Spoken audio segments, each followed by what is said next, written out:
Jalan biasa dulu, hentakkan kaki ke perut kuda agar kuda bergerak maju. Jangan cepat-cepat ingin berlari kencang. Belajar keseimbangan dulu agar tidak jatuh.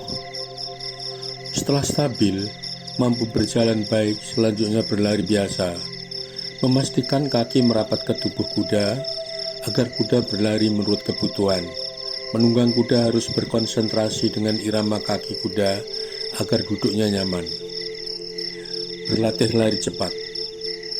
Saat berlari cepat sudah dikuasai, saatnya kini berlatih berlari lebih cepat lagi. Pastikan kedua kaki merapat ketat pada tubuh kuda dan paha merapat ketat di bawah pelana supaya pantat kalian bisa terangkat.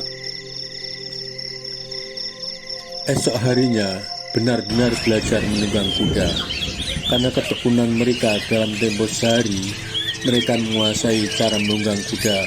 Yang paling menonjol saat sudah menaiki kuda adalah Diana Sunaringsashi, karena Abudita dengan telaten mengajari cara menunggang kuda hanya satu, Diana Sunaringsashi.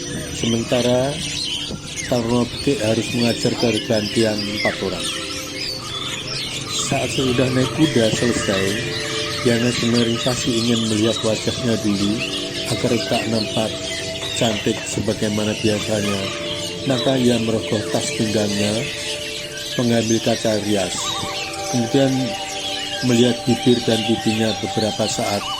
Tentu saja hal demikian mengundang pertanyaan Abudita.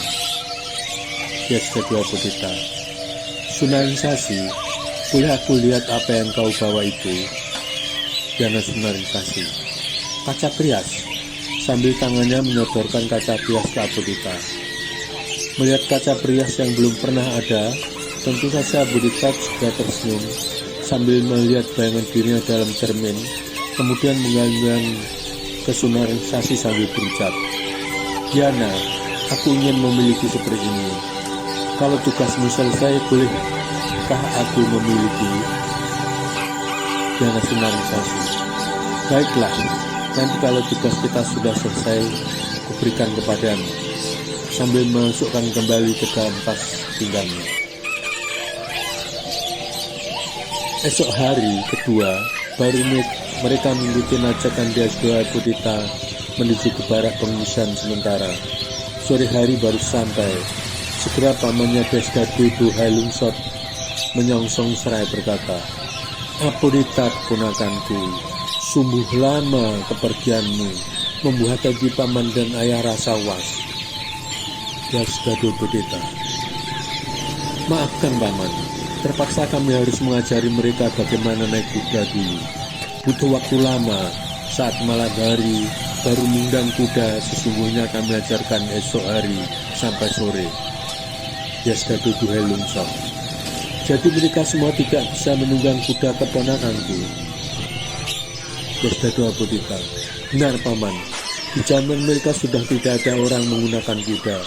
Kuda sudah berganti dengan kereta bermesin. Desdadu Duhailungsot. Kini aku percaya bahwa mereka memang datang bukan dari zaman kita, tetapi dari zaman lain. Dan yang paling penting, paman percaya bahwa ini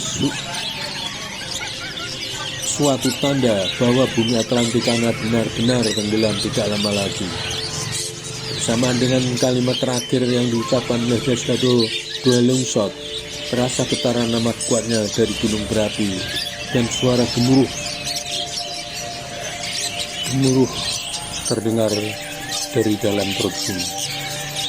Desdadu Abudita. Aku pun berpikir demikian paman. Kini yang terpenting adalah menghentikan hukuman ayah sebelum bumi tenggelam, agar kita dapat bersama-sama ayah meninggalkan bumi Atlantikana, paman. Berbagi tugas ke medan perang. Setelah segala sesuatu selesai, kini giliran mereka membagi tugas seperti semula dengan bekal tanda dari ayah Abudita. Yuseko dan Sunaringsashi ke wilayah Karangbatu disertai seorang prajurit sebagai penunjuk jalan. Gai Gadot yang tidak lupa selalu membawa sarung tinju dan kembali ke wilayah Parangkepodang disertai seorang prajurit. Danus Broto bersama Desda Dua Bedita. Tarno Peke, laksanakan kesanggupanmu demi cinta kita. Maaf kita belum dapat bersama kali ini karena tugas. Sementara kita berpisah di sini, sampai ketemu lagi. Bintang Tarno Peke. Sampai jumpa lagi ya Bodita, jaga dirimu baik-baik. Keduanya saling berpelukan, kemudian Pucang Tarno Peke melambaikan tangan ke semua orang berpisah menuju rencana yang dirancang bersama 3 pucang bersaudara. Masing-masing berkuda menuju wilayah yang sudah ditentukan semula. Sesekali kuda Abodeta dan Jack Danus Broto yang belum mumpuni menunggang kuda tentu saja tidak secepat yang diharapkan Abodeta. Namun Jack sambil menyesuaikan dengan keadaan. Desda Dua Bedita. Jack, kalau boleh tahu di mana anggota-mu yang satu? Sampai saat ini aku belum melihat. Jack Danus Broto. Apakah perlu mengetahui di mana anggota reguku yang sedang bertugas, Abodeta? Desda Dua Bedita. Benar, Jack. Tidak ada salahnya kalau aku ingin tahu. Sudah tidak ada rahasia lagi di antara kita, bukan? Jack Danus Broto. Dia aku selundupkan ke dalam istana Raja Rangkoko. Sudah berlangsung lama. Desda Dua Bedita. Jadi sudah sejauh itu kah Jack bertindak?